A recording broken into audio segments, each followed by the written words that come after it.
Olá, pessoal, estamos começando aí a primeira temporada do programa Criminal Profiling. Hoje eu tenho a honra e a alegria de receber Mário Júnior, que é sócio CEO da IPRC Brasil e S2 Consultoria, que trabalha com entrevista investigativa, traz uma inovação aí nas entrevistas investigativas, que muitos chamam também de interrogatório, tem um viés para interrogatório, e a gente vai falar da pauta de crimes financeiros. Então, a gente vai falar de modus operandi e o profiling dos criminosos que atuam em crimes financeiros. Mário, seja bem-vindo. Bom dia, Karina, bom dia, pessoal. Muito obrigado aí pela oportunidade. Também é um prazer enorme estar com vocês e falar um pouco do meu dia a dia, que são as apurações de fraudes corporativas, apurações de casos de assédio, entrevistas investigativas. Exatamente. Mário, o que é a IPRC, né? A S2 Consultoria, e o que ela traz hoje de entrevista investigativa? Vamos lá. A gente sempre trabalhou com investigações corporativas e com todos os serviços basicamente existentes para levantar informações e a condução de entrevista investigativa. Mas a gente sempre também viu que tinha uma grande oportunidade para poder evangelizar o mercado. Evangelizar o mercado em que sentido? Numa forma em que a gente pudesse passar o conhecimento que a gente obteve, a experiência que a gente obteve nesses 23 anos de carreira, do ponto de vista de investigação, do ponto de vista de entrevista investigativa, e mais do que isso, criar uma classe de entrevistadores forenses. Então, foi por isso que a gente criou o IPRC Brasil. O IPRC Brasil é a parte acadêmica da nossa carreira, ou seja, a gente oferece uma série de cursos justamente para poder entender o risco comportamental, o que passa na cabeça da pessoa que cometeu uma fraude, que cometeu um assédio, quais são os ativadores de comportamento que conduzem a pessoa a tomar aquela atitude que ela nunca tomou na vida dela. E aí são diversos cursos, né, desde investigação de fraude, investigação de assédio, detecção de mentira, linguagem corporal. Claro, isso. Que vou fazer, recomendo. Uma série de cursos nesse sentido. Então, o IPRC tem a parte acadêmica, que são 16 cursos, né, e tem a parte de soluções transformadoras, ou seja, são soluções e ferramentas para desenvolver o comportamento ético dentro da organização, para difundir essa cultura ética, né?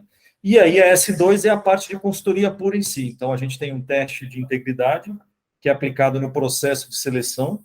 O que é esse teste de integridade? Não é para dizer se a pessoa é honesta ou desonesta, ética ou não, mas é para ver qual é o grau de resiliência, de integridade que aquele candidato que a sua empresa está contratando tem quando ele se depara com um dilema ético profissional. O que ele faz? Então, sabendo desse grau de resiliência e se houver necessidade, a gente sugere uma forma de desenvolver esse candidato para que quando ele estiver trabalhando pela empresa e o dilema surgir, ele tome a melhor decisão para ele, como profissional e para a organização.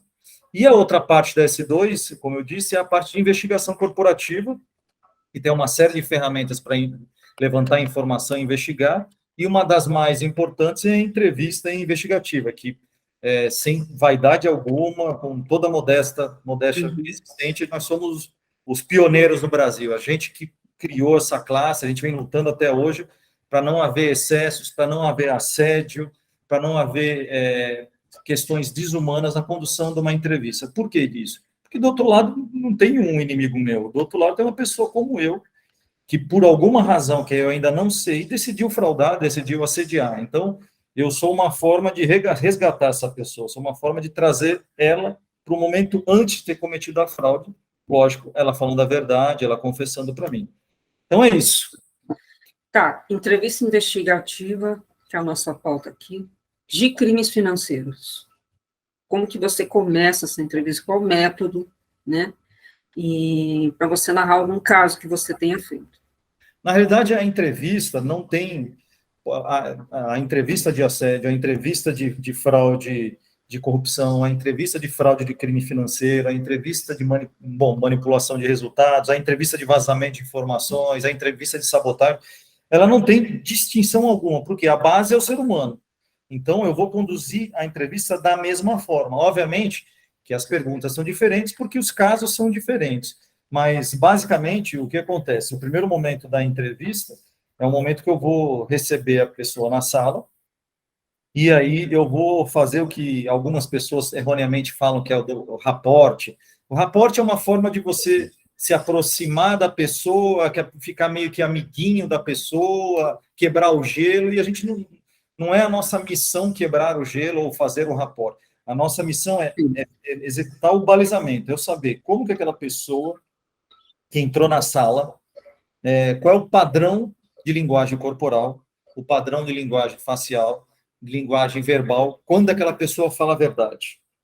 Para, durante a entrevista, a fuga desses padrões são sinais de simulação que eu vou ter que checar uma, duas, três vezes para ver se realmente é uma mentira ou não. Então, como é que você faz esse estabelecimento desse padrão? É o que a gente fala que é uma conversa curta, ou seja, a pessoa vai entrar na sala, oi, bom dia, boa tarde, eu vou me apresentar, aí eu vou olhar, poxa, eu vou fazer com você agora. Bom dia, Karina, eu vi que teu sobrenome é Wolf. Qual é a origem de Wolf? Pode responder, Karina. Wolf é lobo em inglês. Mas quem são os Wolfs na sua família? Ninguém. Meu sobrenome não é Wolf. Não, vamos brincar. Faz de conta que é Wolf. Estou brincando, vai. O Wolf os Wolfs na sua família? Veio de uma aldeia indígena, pronto. Uma aldeia indígena de que país? Brasil. E como é que eles chegaram aqui? Não sei. Então, são perguntas que não traz risco nenhum para a pessoa pode responder com a verdade, ela não vai mentir para mim se eu perguntar a origem do sobrenome dela, ela não vai mentir para mim se eu falar, olha, Karina, hoje, como é que você veio para cá hoje? Ah, eu vim de metrô, eu vim de ônibus, eu vim de carro. Ou, por exemplo, de que lugar de São Paulo você veio? Ah, eu vim da Pompeia, eu vim da Zona Leste. Então, a pessoa não vai mentir. Então, eu vou começar nessas perguntas curtas, estabelecer, olha, quando ela fala comigo a verdade, ela não se mexe muito, ela olha mais fixamente ou olha mais para o lado, o padrão de voz dela, o volume é constante o tempo inteiro, a voz dela é mais aguda, a voz dela é mais grave. Então, eu vou fazer isso durante 5 minutos. Assuntos não polêmicos, assuntos que não podem já entrar na questão do trabalho, porque se já entra na questão do trabalho, ela pode mentir já para mim. Então, é conversa de maluco, é conversa de bar, de botequim. Muitas vezes a pessoa olha, pô, mas por que esse cara está perguntando logo no início como é que eu vim? Ele nem me explicou o que eu estou fazendo aqui, está perguntando da origem do meu nome, está perguntando se o trânsito me atrapalhou aqui, mas é justamente para eu estabelecer. Então, eu não quero quebrar gelo, eu não quero ficar amiguinho naquele momento, eu quero estabelecer como ela é. Então, vou ficar uns 3, 4 minutos nessa conversa. A partir do momento que eu já me senti confortável de como a Karina é, eu falo, bom, Karina, então, muito legal a nossa conversa, mas a gente precisa iniciar o nosso trabalho. Aí eu vou me apresentar oficialmente para ela de novo, vou dizer o que eu faço, eu vou dizer se eu fui contratado ou não pela empresa dela para prestar um trabalho, e aí eu vou falar a verdade do que está acontecendo. Eu estou aqui porque a empresa identificou uma fraude de manipulação tributária, por exemplo. E eu vou explicar como é que isso funciona nas empresas. Eu vou dizer, olha, tem empresa que... Geralmente, como é que as empresas tratam esse tipo de coisa? Tem empresa que não faz nada, mas passa uma imagem ruim. Tem empresa que, independentemente de fazer alguma coisa ou não, demite todo mundo, às vezes demite com justa causa, a gente não acha correto isso, porque a empresa tem que dar oportunidade para as pessoas que tiveram contato direto ou indireto com a situação falar a respeito disso. E tem empresa que é muito rígida, tem empresa que, além de demitir todo mundo com justa causa, abre boletim de ocorrência, todo mundo vai para a polícia, e não é o que a gente vai fazer aqui, não é o que a empresa faz. O que a empresa faz é tratar a situação dentro de casa. E por isso que nós estamos convidando algumas pessoas que tiveram contato direto ou indireto com esses processos que foram fraudados, para justamente dar a sua opinião, colher a sua versão sobre o que pode ter acontecido. Ok? Tem alguma dúvida do que a gente vai tratar hoje, Karina? Geralmente as pessoas nunca têm dúvida, pouco ali, porque é um momento que a pessoa fica meio que congelada ali. Quando ela recebe a informação que houve uma fraude e ela está participando de uma entrevista, ela está na sala por conta disso, a pessoa meio que cola as placas ali naquele momento. Tem muita gente que fala, eu vou participar de uma entrevista? Eu nem vou participar, eu nem vou assinar o termo. Mentira. Na hora, é uma situação que você nunca espera passar por isso. Todo mundo participa. Mário, quantas vezes na tua carreira uma pessoa não participou de uma entrevista? Uma vez e a culpa foi minha. A maioria, nas mais de 4.500 e poucas entrevistas, todo mundo participou. Só uma vez que não participou e a culpa foi minha. Aí eu falei o que está acontecendo, falei o que a gente vai tratar e eu vou dizer as condições da entrevista. Eu vou dizer, olha, a nossa entrevista é confidencial, vou explicar o porquê que é confidencial. Eu vou dizer que uma outra premissa é a premissa da transparência, que eu vou ser transparente, que a pessoa pode fazer qualquer pergunta para mim, eu vou responder qualquer coisa para ela, desde que não fira a confidencialidade com quem eu já entrevistei. Então, Karina, se você perguntar, Mário, o fulano foi entrevistado e disse isso, eu não vou responder para você. Mas qualquer outra coisa eu posso responder, não tem problema nenhum. E eu sugiro que você seja transparente. Por quê, Karina? Porque a gente já está 6 meses nesse caso, levantando uma série de informações, monitorando uma série de processos, monitorando uma série de sistemas, uma série de coisas. E muita coisa que eu vou te perguntar, eu já tenho a resposta. E aí você deve estar olhando para mim e dizendo, mas então por que você vai me perguntar se você já tem a resposta, Mário? Simplesmente para testar seu grau de cooperação. Então eu prefiro, Karina, que se você, ao invés de você mentir, de você não falar a verdade, que você diga, não quero responder essa pergunta. Porque aí eu vou saber que você de fato está sendo verdadeiro. Porque se você mentir, não falar a verdade, eu vou descobrir. E aí, às vezes, é uma coisa pequena, uma coisa simples, de repente você ficou com vergonha, não confiou. Então, pergunta antes para mim, da confidencialidade de novo, mostra algum receio que você está tendo, que eu vou te explicar, tá? E, por fim, a questão da opção, Karina. Você tem a opção de participar, de não responder uma pergunta, de parar no meio e ir embora. Isso não traz nenhuma consequência para o resultado do meu trabalho. Quantas pessoas abandonaram a entrevista? Nenhuma. Por quê? Qual é a lógica do fraudador? O fraudador, ele já enganou muita gente. Já está enganando a empresa há algum tempo. O que ele pensa? Eu vou enganar mais esse otário que está na minha frente, eu vou enganar essa pessoa e vou me dar bem. E outra coisa, ele pensa naquele jargão popular, quem não deve, não teme. Se eu falar que eu não quero participar, eu vou estar temendo, eu vou estar envolvido, vão achar que eu fiz alguma coisa. Então, eles participam. E é bom eles participar, por quê? Porque o pessoal fala, pô, mas quando a pessoa mente, você fica com raiva, você fica puto, você fica revoltado. Eu não fico nem um pouco. E a mentira é ótima para mim na primeira parte da entrevista, porque se a pessoa não mente, ela é maluca, ela é louca. Todo mundo mente, todo mundo vai se proteger nesse primeiro momento. Quantas vezes alguém lá nos primeiros 15, 20 minutos de entrevista confessou para mim? Uma vez. Fora isso, todo mundo mente. Então, faz parte do exercício da confissão, faz parte a pessoa lutar, faz parte a pessoa fugir, faz parte a pessoa se defender. Porque ela vai perceber, poxa, eu tentei me defender, tentei lutar, mas não tem jeito, não tem como. Então, faz parte do processo de confissão a mentira. Então, eu não fico chateado, porque tem entrevistador que fica, não, se mentir para mim, aí fica dando porrada, fica... Aí vira pessoal, isso é impessoal. Não precisa disso, não precisa. O que mais a pessoa do outro lado quer é alguém que demonstre entendimento, demonstre empatia por ela e que não julgue ela. Por quê, Karina? Provavelmente é a primeira vez que essa pessoa fez uma cagada na vida dela. Ela nunca tinha feito. A maioria está fazendo pela primeira vez.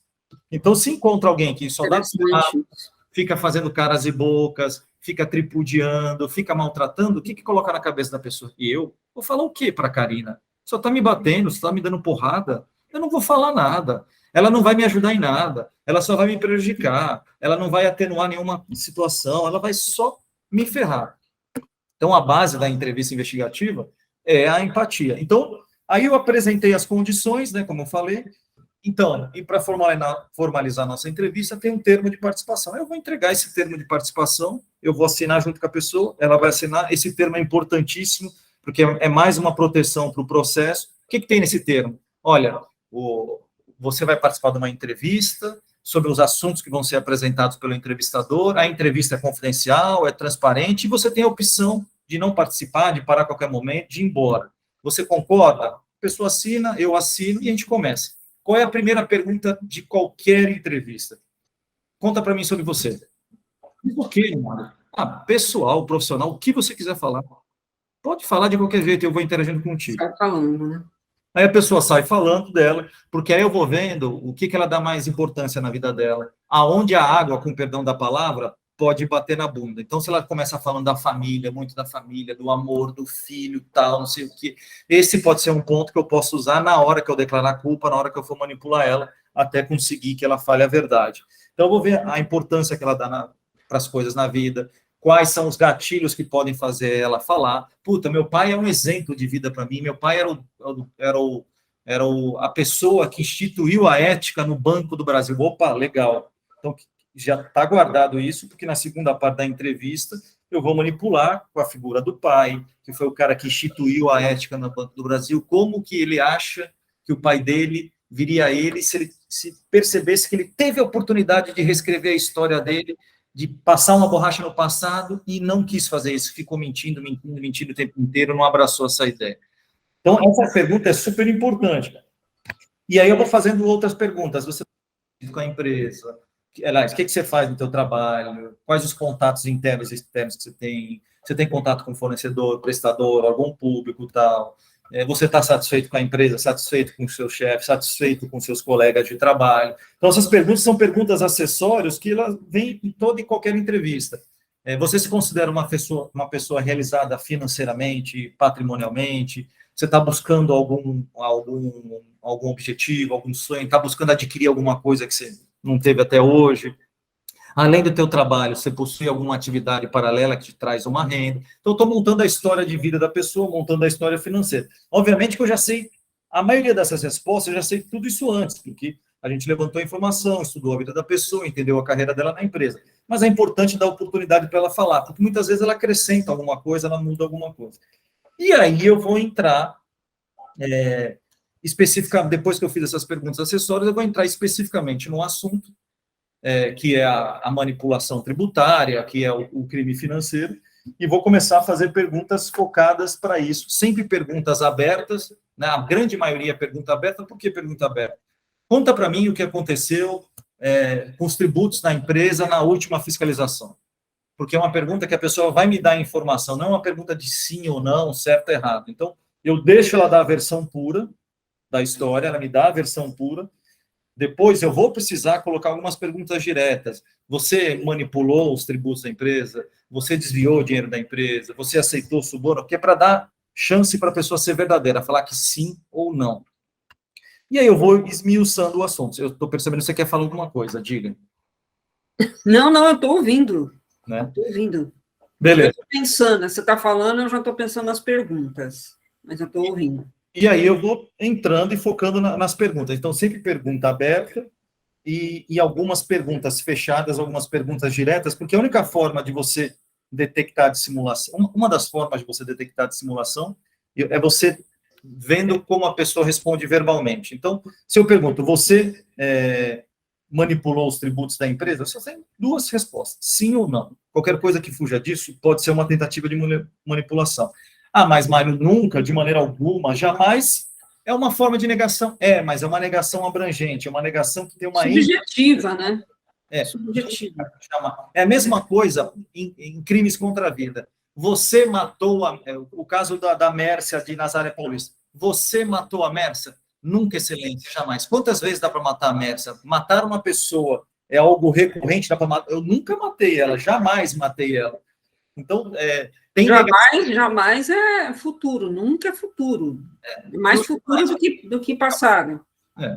Então, essas negações abrangentes são respostas verbais que trazem uma preocupação. Mas é todo mundo que responde nunca, de maneira alguma, jamais, de forma alguma, de jeito nenhum, está mentindo? Não. Você tem que entender o contexto, você tem que ver o padrão da pessoa. Mas, pela técnica verbal, são respostas que estão mais ligadas a pessoas que simulam o discurso, tá? E aí, eu vou conduzindo a entrevista nesse formato, pergunta aberta, pergunta fechada. A primeira parte da entrevista é aquilo que eu falei, a pessoa vai mentir, a pessoa vai negar, a pessoa vai dissimular, e eu não estou nem aí. Ela tem que fazer isso para ela passar pelo processo de aceitação de dizer a verdade. Ela tem que perceber, eu lutei, eu me defendi, eu me protegi, mas o entrevistador é muito bom, o entrevistador sabe das coisas, ele sabe, e ele não é um cara que vai me sacanear, ele não é uma pessoa ruim, ele está aqui para entender, ele não está me julgando. Agora, se eu sou um entrevistador que fico todo com a minha vaidade, mostrando que eu sou mais que a pessoa, desmerecendo a pessoa, tripudiando com ela, fazendo caras e bocas, ele vai pensar duas vezes em falar alguma coisa para mim. Então, terminei a primeira parte da entrevista, que é a parte para obter informações.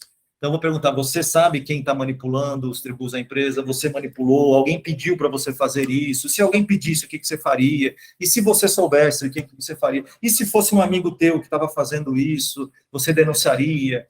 Então, eu vou sempre... o que você diria se mais tarde alguém falasse, olha, a Karina que manipulou os tributos, a Karina que desviou o dinheiro do refis da empresa, o que você diria se alguém falasse isso? Você daria uma segunda chance para uma pessoa que desviou dinheiro de tributos, desviou dinheiro do refinanciamento da empresa? Então, tudo para entender também a percepção moral dela. E por que entender a percepção moral? Geralmente, pessoas envolvidas dão um desconto. O que é dar o desconto? Karina, você daria uma segunda chance para uma pessoa que desviou dinheiro da empresa? Ah, Mário, tem que entender o que aconteceu, tem que conversar com a pessoa, de repente foi um desespero, de repente Não, jeito. ela foi enganada, de repente o chefe dela pediu para fazer isso. Pessoas que geralmente estão envolvidas ou sabem de alguma coisa dão desconto, elas flexibilizam as consequências. Por quê? Porque ela não pode dar uma consequência pesada para ela mesma. Ela não pode dizer, ah, mas não, eu demitiria com justa causa, processaria. Eu costumo falar que vira advogado de defesa, né? Você vê É, um advogado de defesa na sua frente. Igual eu perguntei para três pessoas, não vou falar o nome, sobre, não é o caso aqui, pedofilia. A pessoa fica, não, mas a pessoa, na verdade, é um doente, não, fica sempre querendo justificar isso. E fica numa defensiva muito grande, então você já vê que a pessoa tem alguma questão ali. Eu não vou falar abertamente, mas tem alguma questão ali. Quando o cara já dá a resposta, chega a ser até estúpida, né, uma coisa bem reativa, você vê que para ele é inaceitável aquilo. Uhum. Já começa a estudar a pessoa sem querer.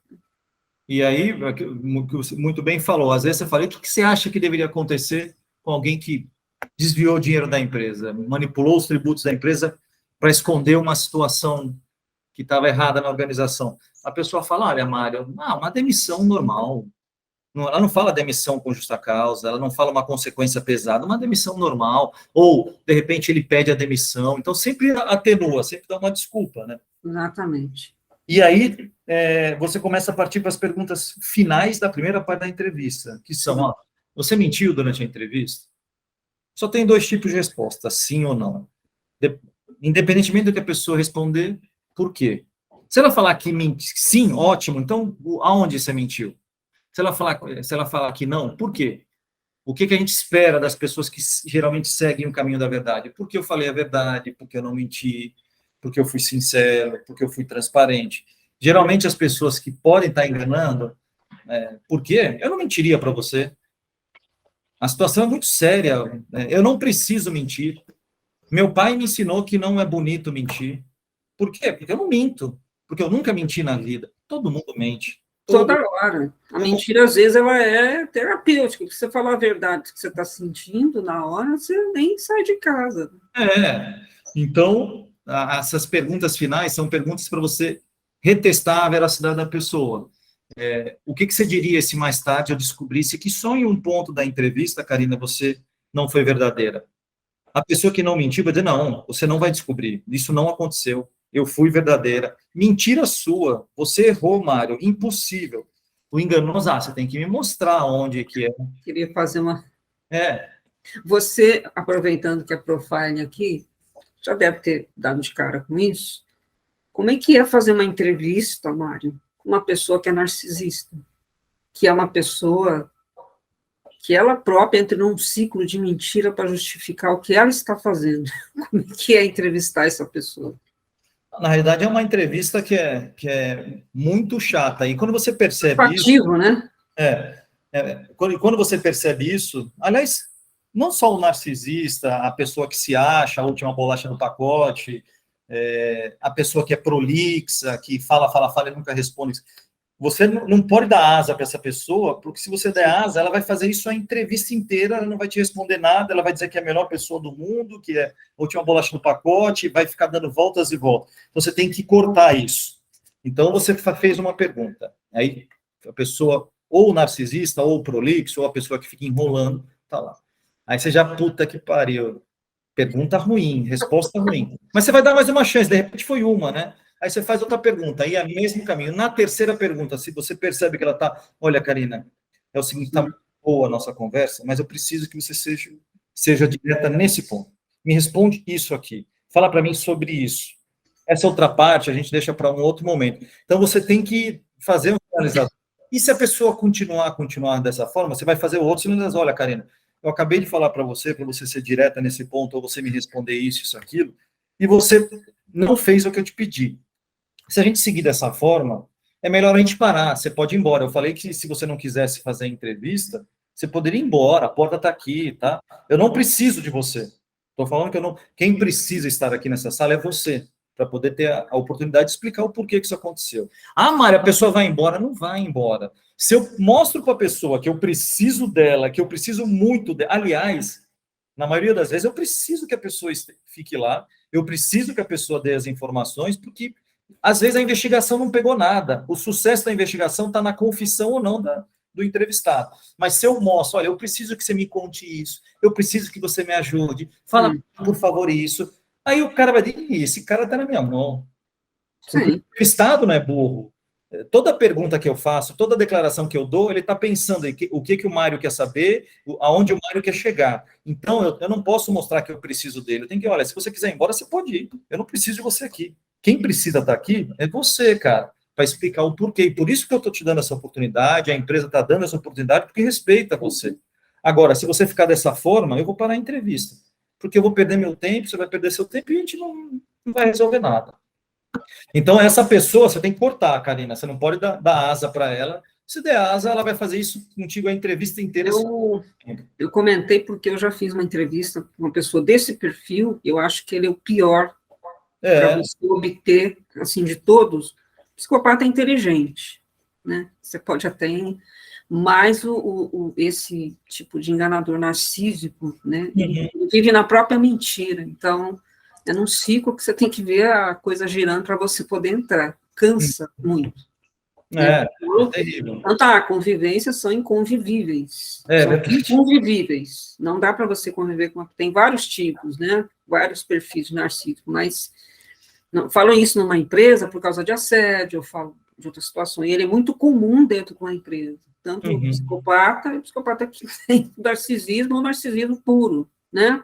Então, é difícil você trazer essa pessoa, né? Cansa essa pessoa, trazer essa pessoa. Você, nos crimes que você já investigou, tem mais perfis desse tipo de periculosidade, ou é a pessoa mais comum que, de repente, se viu vulnerável, né? É uma pessoa... Tem mais pessoa perversa, um grau de psicopatia, ou é aquele mais comum que realmente fez uma caca? Karina, 90 e poucos por cento dos casos é o mais comum, é aquela pessoa boa que fez uma caca. A maioria. Quando você pega o cara muito ardiloso, quando você pega o cara muito... Vamos dizer, assim, eu fico com receio de falar psicopata, porque psicopata a gente nunca sabe se é ou não. Mas exatamente, mas é aquele bem ardiloso, é bem essa palavra, ardiloso. O ardiloso, aquele manipulador, ele, exclusivamente, ele vai buscar ver qual vai ser a vantagem que ele tem em falar a verdade para mim. Exatamente. Por isso que na entrevista você tem que mostrar que para a pessoa que falar a verdade vai atenuar alguma consequência. E tem que, de fato, atenuar. Por que tem que, de fato, atenuar? Porque a pessoa ela poderia não falar a verdade, ela poderia continuar mentindo, pagar para ver.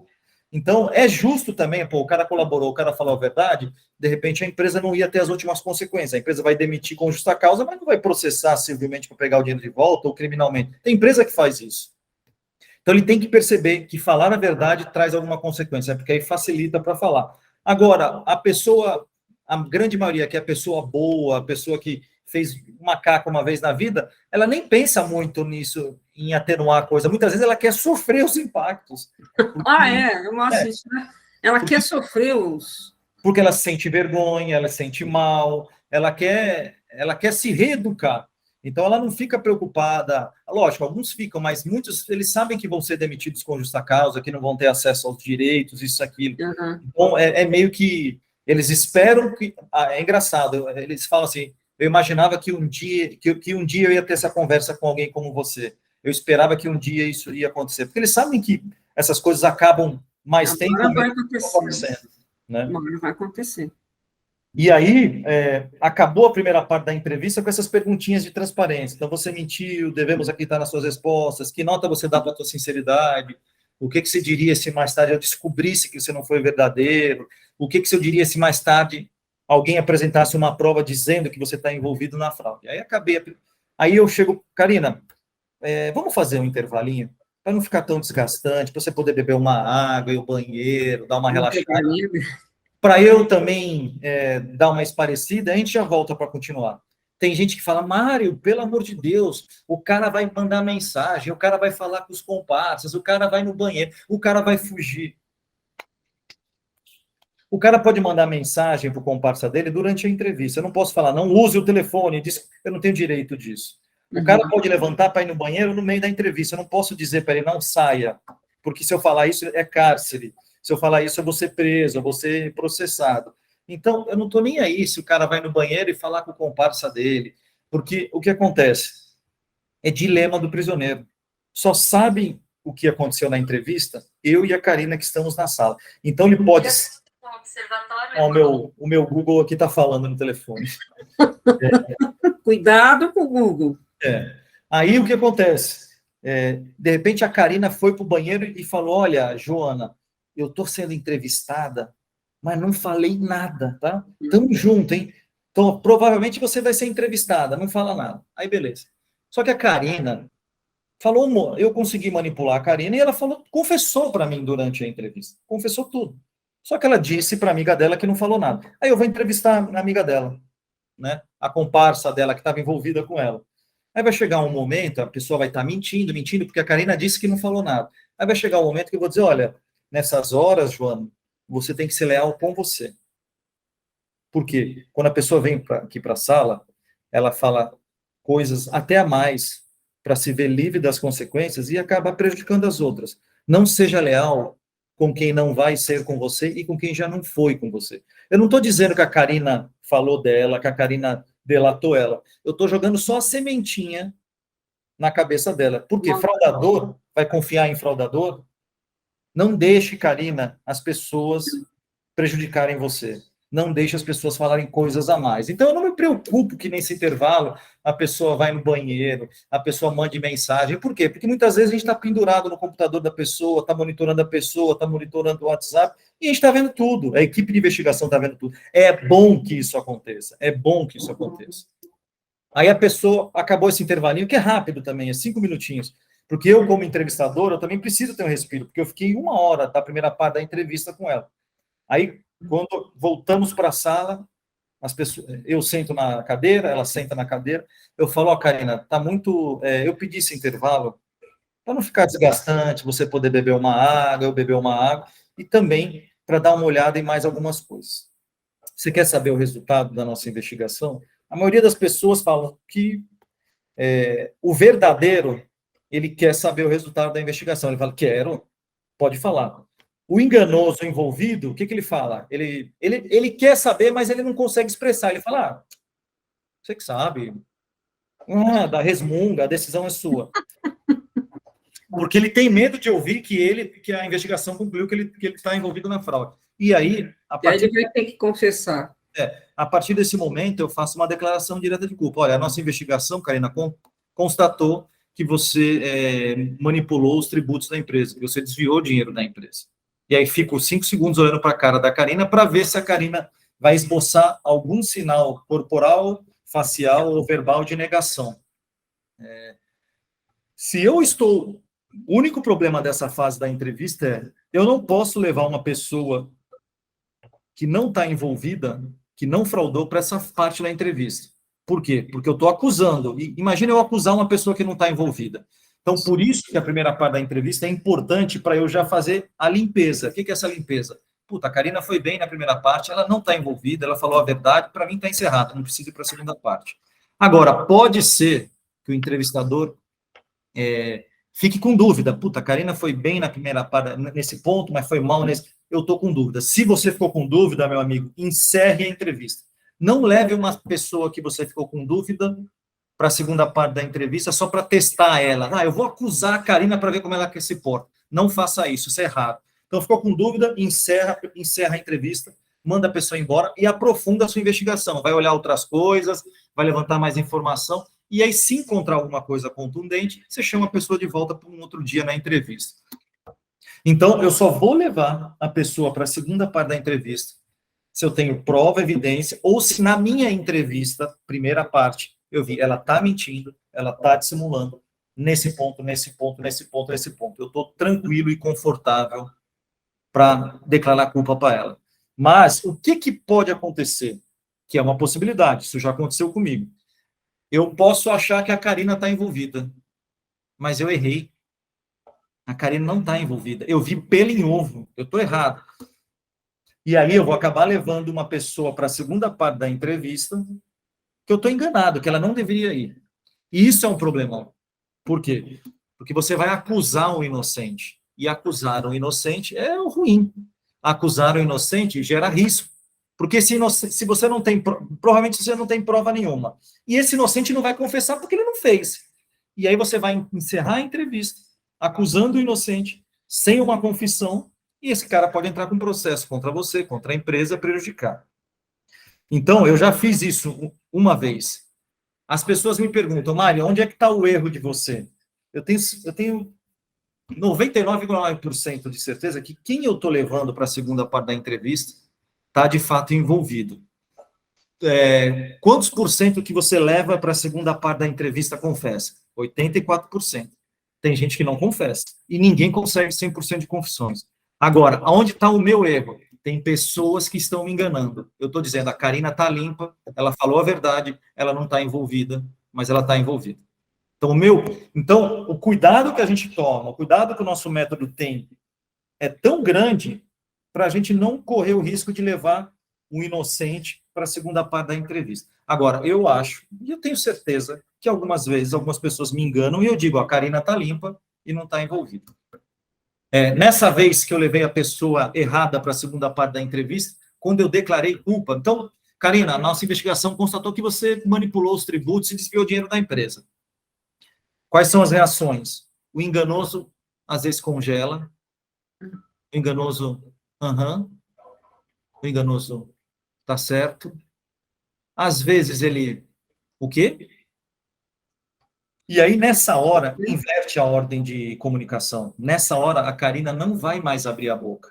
É eu que vou falar o tempo inteiro, a Karina só vai abrir a boca para confessar.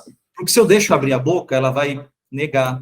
Se eu deixo ela abrir a boca, ela vai colocar objeções, ela vai colocar negações. E aí é uma forma dela ganhar força, ganhar musculatura e ganhar resistência na mentira dela. Então, toda vez que... Não, mas você vai ter que me explicar. Você vai ter que me provar. Você pode ser processado por isso. Você vai... Me mostra as provas. Eu vou barrar todas essas declarações. Karina, eu entendo muito bem a sua atitude. Eu, se eu estivesse no teu lugar, estaria fazendo a mesma coisa, mas agora você tem que me ouvir.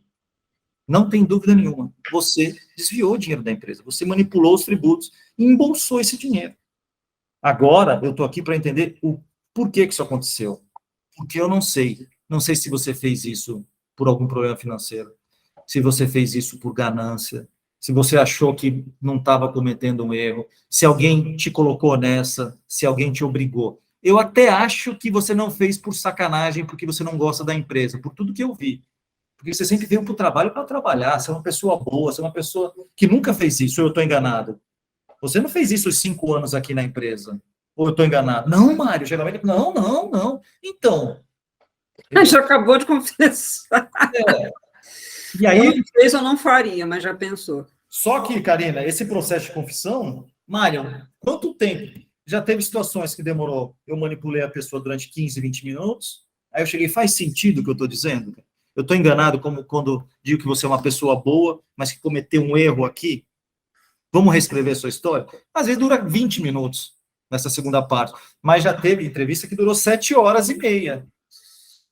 E eu falando, e o cara falando, tal. Teve entrevista que eu já até almocei com o cara. Almocei. Teve uma situação que eu cheguei a almoçar com o cara, levei o cara para almoçar ali no refeitório da empresa, porque eu precisava almoçar, porque eu não tinha mais energia para continuar. Ele era culpado? Era culpado, era culpado. Almoçando com o culpado. Né? Até parece... Um livro, almoçando com o culpado. E aí, essa manipulação, você vai usar alguns ganchos que você pegou lá no início da entrevista, algumas coisas que a pessoa demonstrou preocupação.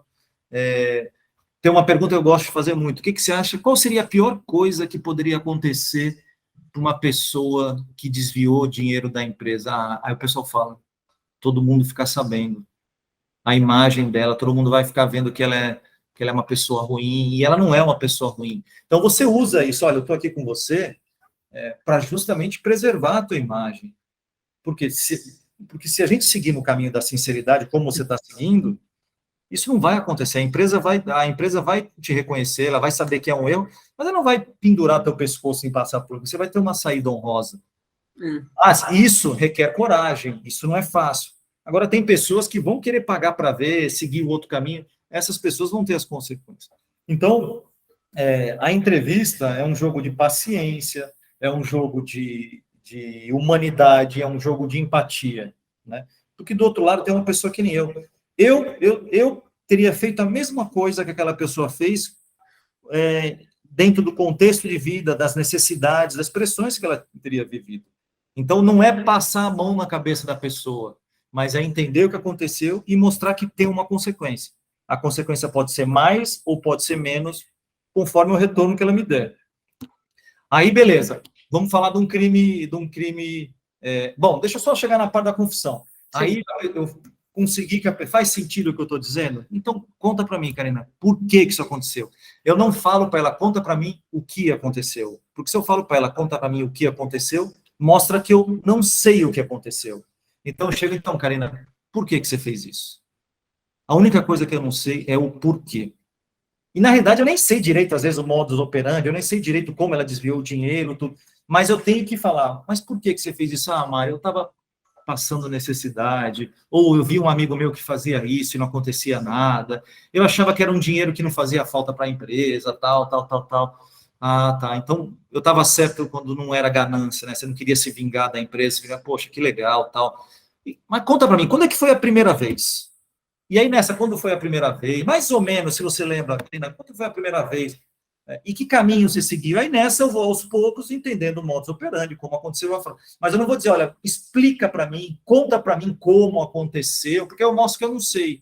E aí o cara pode me enganar, né? Aí a pessoa conta tudo, tá. Aí eu digo, ó, Karine, então vamos fazer o seguinte. Bacana, era isso que eu imaginava. Foi um erro, foi. Vai ter uma consequência, vai, mas eu já posso te adiantar, não vai ser a pior consequência, tá? Porque a empresa vai reconhecer a tua mudança de atitude, a gente imaginava isso, a gente esperava isso, e o que eu vou fazer agora? Eu vou fazer um intervalinho de novo, vou deixar você aqui com outro entrevistador, vou deixar você aqui com a Sandra, e vou falar com o comitê de ética, comitê de integridade, e vou explicar o que aconteceu aqui na sala. Eu vou dizer exatamente o que você falou.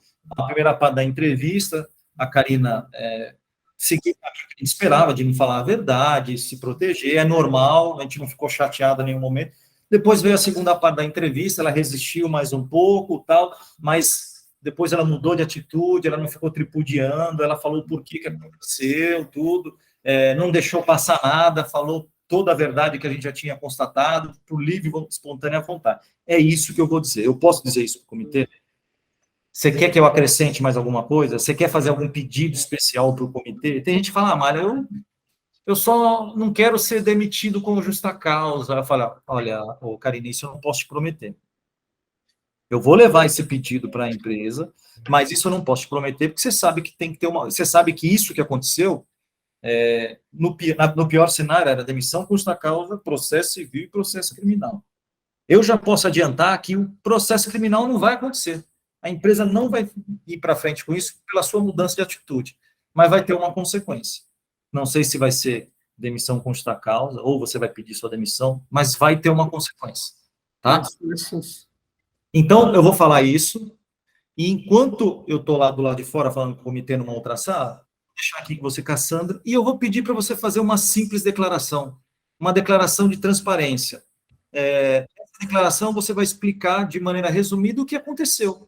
Você vai colocar o que aconteceu, como aconteceu, o porquê. Você não precisa escrever tudo ao pé da letra, mas os pontos principais que você disse aqui para mim, você tem que colocar. Eu acho que é importante nessa declaração você falar que falou a verdade, que não tem mais nada para aparecer, que ninguém vai descobrir mais nada, que você está sendo sincera. Se você quiser fazer algum pedido especial, você pode colocar nessa declaração. Se você quiser pedir desculpa, você pode colocar. Você coloca o que você quiser, mas o mais importante é colocar o que aconteceu. Tá bom? Então eu vou sair, você fica caçando. E aí, nesse momento, o entrevistado, a gente entrega uma folha, o entrevistado escreve de próprio punho a sua confissão, né? Mais de 90, a grande maioria, depois que confessou verbalmente, escreve a carta. Um outro caso que a pessoa não quis escrever, e teve um outro caso que a pessoa, quando a gente falou para a pessoa escrever, teve duas situações. A pessoa pediu para ir no banheiro, foi embora da empresa, não voltou mais, né? Então, não é 100%, mas é mais de 95% que falou, escreve, até mais, inclusive, né? Aí eu volto, a confissão está tudo pronto, bonitinho, beleza. Então, caso encerrado, aí a empresa vai tomar a decisão, né? Ela vai seguir o que eu falei, né? Então, antes de começar a entrevista, eu vejo o que eu posso negociar, o que eu posso prometer para a pessoa, né? Então, eu já sei que a empresa, não, ela vai demitir com justa causa, ela não vai processar criminalmente. Ou, Mário, não tem moeda de troca nenhuma, a empresa vai demitir com justa causa, processo civil e processo criminal, ou seja, nenhuma moeda de troca. A única moeda de troca que eu tenho, olha, Karina, a empresa vai ser demissão com justa causa, processo civil e criminal, mas no processo você vai estar do lado da empresa. Você vai estar do lado que colaborou, que deu as informações. Então, fraquíssima essa moeda de troca, muito fraca.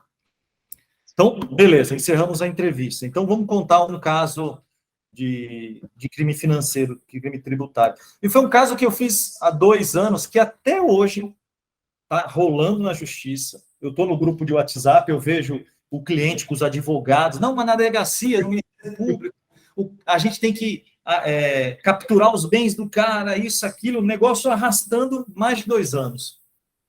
E era um crime relacionado a imposto, né? E todo mundo já deve ter ouvido que aquela questão aquele crime da empresa, falsificação de DARF. Então, o funcionário do banco, junto com o funcionário da empresa, ia pagar um imposto, aí falsificava a chancela da DARF, aí o funcionário voltava com a DARF, entregava para a empresa arquivava e achava que o imposto estava pago. E nisso, o funcionário do banco, o funcionário da empresa dividiam esse valor do imposto. Mas o que acontecia? Geralmente, depois de 4, 5 anos, é que essa bronca aparece.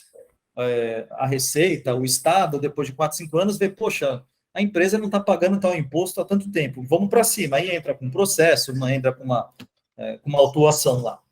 Só que nesse caso foi um pouco diferente. E nesse caso, a empresa não ia descobrir nunca.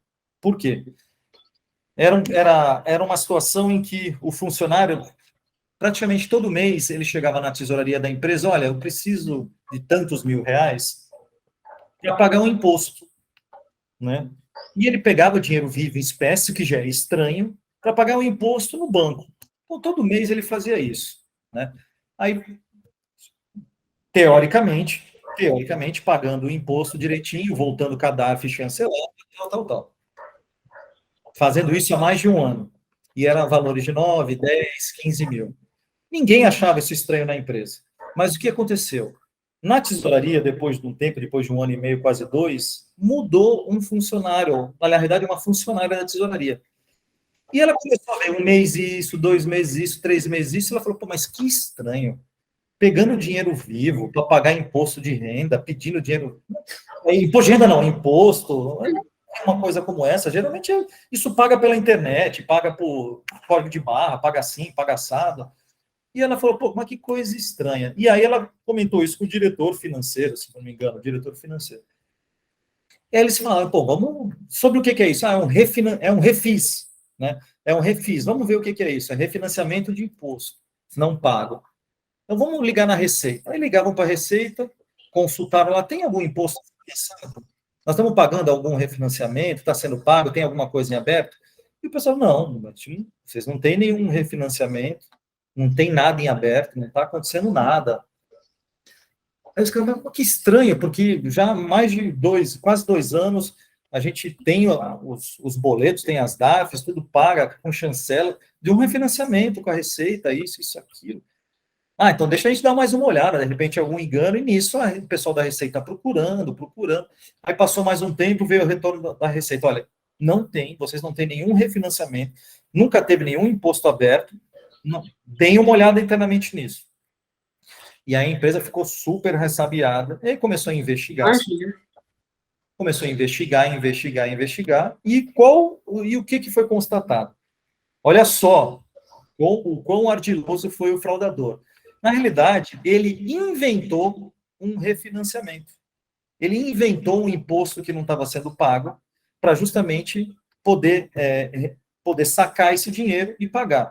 Ou seja, essa era uma situação. Vamos pensar numa situação real. A sua empresa uma situação que a fraude é mais comum. A sua empresa tem um refinanciamento, o cara vai lá no banco, tem um refinanciamento real, um refis real, o cara vai lá no banco, faz o esquema com o cara do banco, chancela aquela DARF, chancela aquele boleto e divide o dinheiro. Depois de 5 anos, a sua empresa vai ser notificada, porque você não está pagando esse refinanciamento que de fato existe. Mas nesse caso, a empresa nunca ia ser notificada porque não existia refis, não existia dívida de imposto. Quem inventou a dívida de imposto foi o funcionário da empresa, que falou, olha, a gente tem um refis, a gente tem que pagar todo mês isso. Então, a empresa nunca ia descobrir. Só descobriu porque teve uma mudança de funcionário. E uma funcionária da tesouraria falou, poxa, mas que coisa estranha, pagando imposto com dinheiro vivo todo mês, 9 mil, 10 mil, 15 mil. Por que essa pessoa está fazendo isso? Bom para ver, né? Por que não paga pela internet? Por que não paga com boleto? Por que paga todo mundo pagamento eletrônico hoje em dia? Então, essa é uma fraude, um crime financeiro que nunca ia ser descoberto. Foi descoberto graças à mudança do funcionário que achou estranho. A gente fez a entrevista com o funcionário, ele confessou, e, assim, a razão do porquê ele fez isso, ele alegou que teve uma infância muito humilde, teve uma infância muito pobre, e que sempre tinha o sonho, o desejo de conquistar as coisas, ter casa própria, ter carro, ter moto, ter isso, e ele ainda tinha o peso de ajudar toda a família. Então, ele falou que isso mexeu com a cabeça dele, e que aí ele, além de querer dar esses bens, esse patrimônio, ter essa condição de vida, ele queria ajudar os familiares dele. E nesse ponto ele não estava mentindo, não. Nesse ponto ele não estava mentindo. Dele ter tido uma infância muito pobre, muito carente, ele tinha mesmo.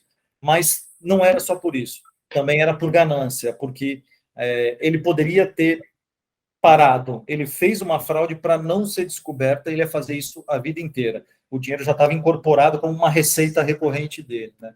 Então, esse foi um caso que aconteceu há uns 2 anos e meio, que está até hoje, né? O cara está sendo processado, estão indo para cima do cara, mas é aquele negócio, é algo que traz um gasto de energia enorme para a empresa, né? Foi demitido com justa causa, mas está um processo caminhando. É isso. Ótimo. Bom, você quer citar aproveitando que a gente está falando de profiling, algum perfil aí que seja relevante na área de crime financeiro? Na realidade, forma de agir, né? As pessoas perguntam para mim, Mário, poxa, quem é a pessoa, qual é o tipo de cargo, qual é o tipo de posição que comete mais fraude, menos fraude, isso aqui. Não tem uma estatística, pelo menos por parte da S2, do IPRC, ou até mesmo uma estatística na CFE, uma estatística mundial, que diz, olha, presidentes cometem mais, diretores, gerentes, isso aqui. O meu dia a dia eu entrevisto CEO, que está fraudando, diretor, gerente, analista, coordenador, auxiliar de serviços gerais, fraude pequenininha, fraude grande, então não dá para dizer que a alta gestão não comete fraude. Comete. Só que a fraude da alta gestão, geralmente são fraudes mais relacionadas a manipulações financeiras. Por quê? Porque eles querem ter bônus maiores, eles querem ter dividendos maiores. Então, eles passam uma realidade que a organização não existe, passa uma ideia financeira que não corresponde à realidade. A gente vem vendo casos e mais casos nos últimos anos, a gente acabou de ver um caso que estourou na mídia, que é uma grande manipulação financeira. A gente não sabe ao certo quais eram os objetivos dos donos, dos acionistas, sei lá o que for, mas geralmente essas manipulações financeiras, elas existem para quê? Para mostrar uma realidade que não existe da empresa. E quando mostra uma realidade que não existe da empresa, executivos, diretores, gerentes acabam se beneficiando financeiramente. Por quê? Porque ganham bônus maiores, salários maiores, condições de stock options, de ações muito mais do que deveriam receber se a realidade da empresa fosse mostrada nua e crua. Então, de gerentes para cima, dos executivos, as fraudes são mais relacionadas a manipulações financeiras. Tem fraude de corrupção, de conflito de interesse? Tem, mas é menos. Mas eu peguei há um tempo atrás também uma fraude do presidente da empresa, que era dono de uma outra empresa, era dono oculto, sócio oculto de uma outra empresa, e prestava serviço para a empresa dele. Então, ele gerava demanda para a própria outra empresa dele, sendo um sócio oculto. Mas isso é muito mais raro, né? É muito mais raro porque a possibilidade de identificação, a possibilidade de ser descoberto é muito grande, né? Porque ninguém consegue esconder muito tempo que não é dono de uma empresa, né? Isso acaba aparecendo, mesmo na maioria das vezes não está no contrato social, mas a pessoa acaba se envolvendo na gestão, acaba se envolvendo, e a outra parte, o outro sócio acaba dando alguns deslizes, né? Então, cargos menores, aí sim, já são mais gerentes, coordenadores, supervisores, analistas, aí já começa a cair para uma fraude um pouco mais relacionada a desvio de dinheiro, desvio de ativos, corrupção em si, bola de fornecedor, bola de parceiro, né? E é isso, assim, do ponto de vista de cargos menores, Karina. Legal. Eu tenho uma dúvida aqui, você citou, na parte de recursos humanos, né? Aí você faz também entrevista investigativa, você realiza entrevista investigativa. Essa entrevista você acha mais eficaz do que a que a gente vê comumente em RH? O que acontece? Para verificar a questão possivelmente criminal, envolvimento com fraude, identificar a pessoa, né? E eu acho o seguinte, você tocou num ponto que é super importante. O processo de seleção, hoje em dia, eles só falta pedir o DNA da pessoa, só falta Na pedir... NASA. Mas eu não entendo o porquê ainda existem algumas empresas que, no seu processo de seleção, não contemplam uma etapa para avaliar ética e integridade. Os caras olham tudo, pedem todos os certificados possíveis e imagináveis, faz disso, faz aquilo outro, mas será que falar de ética e integridade é importante com um candidato que eu estou trazendo para dentro da minha empresa? Então, esse é o ponto. Eu acho que é super válido o processo de seleção ser rígido, tem as etapas psicológicas, tem alguns testes, tem a validação das credenciais, dos certificados, da experiência. Mas eu preciso saber como a Karina vai se portar quando alguém oferecer propina para ela. Isso vai acontecer um dia. Comprador vai passar por isso. E não só comprador na empresa passa por isso, que é uma injustiça enorme. Todo mundo fala, comprador recebe oferta de suborno, mas várias áreas da empresa recebem oferta de suborno. Sim, eu acho que está mais propícia, né? Mas. Várias áreas podem receber. Eu preciso saber como a Karina vai se portar se alguém pedir uma informação confidencial da empresa. Eu preciso saber como a Karina vai se portar. Se o chefe dela falar, Karina, manipule esse número para a gente mostrar uma imagem melhor, porque se a nossa área está com um número muito baixo, a gente pode ser demitido ou a gente não vai ter bônus. Então, eu preciso saber como o meu candidato vai lidar frente a esses dilemas. E a única forma de saber disso é aplicando um teste de integridade e fazendo uma entrevista de integridade, né? Então, é super válido. Eu não deixo, aliás, a gente, na nossa própria empresa, no IPRC, a gente aplica o teste de integridade e faz essa entrevista. Como é que eu vou trazer uma pessoa para dentro da minha organização se eu não conheço o potencial de integridade dela? E, assim, o teste de integridade não é para descartar as pessoas. Por que ele mostra para você? Ele mostra, a Karina, no tema corrupção, ela tem alta resiliência. Está ótimo.